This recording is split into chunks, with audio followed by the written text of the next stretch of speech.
pada dasarnya adalah bagaimana cara kita untuk memperoleh sumber daya manusia yang terbaik, lalu bagaimana cara agar sumber daya manusia itu tetap bekerja dengan kita dengan kemampuan yang terus konstan dan berkembang.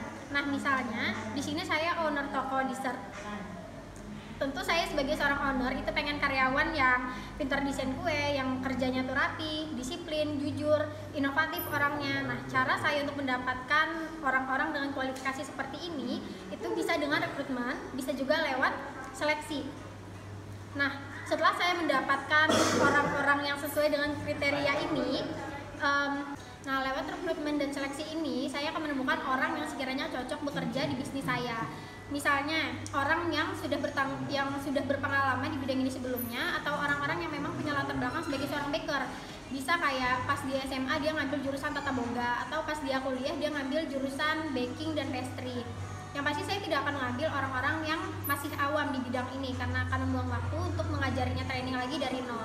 Nah, setelahnya kalau saya sudah ketemu orang-orang untuk bekerja di bisnis saya, bagaimana cara saya untuk membuat orang-orang ini bekerja secara konstan dan berkembang, itu adalah saya kasih reward. Saya kasih reward kepada orang-orang yang kinerjanya itu lebih bagus dari karyawan lain. Karena saya sudah lakukan pengawasan sebelumnya, jadi saya tahu bagaimana kinerja karyawan-karyawan saya. Nah, jadi setelah diberikan intensif ini, mereka akan termotivasi untuk bekerja lebih baik lagi agar mendapatkan intensif juga. Gitu. Halo, saya Gita Ramadan. Saya dari manajemen administrasi ruang 2. Jadi saya ingin menyimpulkan manajemen sumber daya manusia itu seperti apa sih? Jadi secara teorinya itu adalah ilmu dan seni tentang perencanaan, pengorganisasian, pengawasan, pengarahan, dan pengendalian sumber daya manusia untuk mencapai tujuan yang telah ditentukan.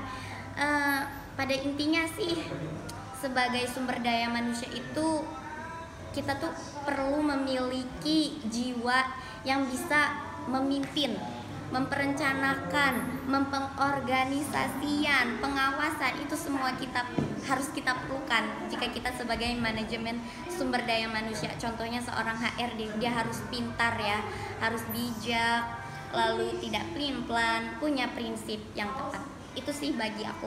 Oke, thank you.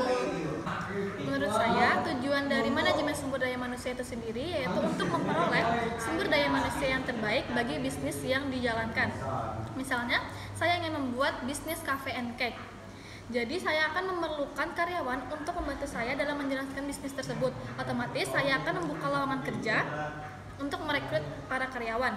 Setelah sudah ada karyawan yang terpilih, saya akan menempatkan karyawan tersebut sesuai dengan keahliannya masing-masing. Selain itu, saya juga akan mentraining mereka, khususnya pada bagian membuat kue. Saya akan mentraining mereka bagaimana cara membuat kue, takaran bahan-bahan seberapa banyak yang diperlukan, sampai mereka layak dan kue yang mereka buat sesuai dengan standar yang saya inginkan. Begitu juga pada bagian yang akan membuat minuman, juga akan ditraining agar minuman yang dibuat sesuai dengan standar keinginan saya sebagai pemilik kafe. Jadi, dari proses training ini akan membentuk manajemen sumber daya manusia yang terbaik dengan kualitas pekerjaan yang senantiasa konstan ataupun bertambah. Lalu agar para karyawan betah bekerja dengan saya, serta dengan kualitas pekerjaan yang tiap bulannya atau tiap harinya bertambah baik, saya akan memberikan bonus untuk karyawan yang rajin. Ya, pendapat saya juga tentang pelajaran ini yaitu manajemen sumber daya manusia dan Bapak Refri. Yang penting dalam pelajaran ini adalah tentang mengatur seorang karyawan yang kita miliki. Itu saja dari saya. Sumber daya manusia itu adalah sesuatu atau hal yang dilakukan oleh pimpinan untuk mengatur anak buahnya. Alright. Ya, orang yang menjadi bos, apa yang mereka melakukan? Tugasan menyuruh anak buah kita. Ketika kita jadi pimpinan, jadi bos, kita punya perusahaan, kita punya bisnis, anak buah kita, ya kita apakan? Kita perintahkan. Apa aja kita perintah. Atau mungkin apakah anak buah kita mau merekrut anak buah, kita seleksikan. Saya sebagai pimpinan di perusahaan PT Agro. Saya menerapkan proses rekrutmen dan seleksi yang efektif. Contohnya ini, saya ingin mengangkat karyawan menjadi mandor. Karena mandor sebelumnya pensiun, jadi kita tidak ingin menerima karyawan baru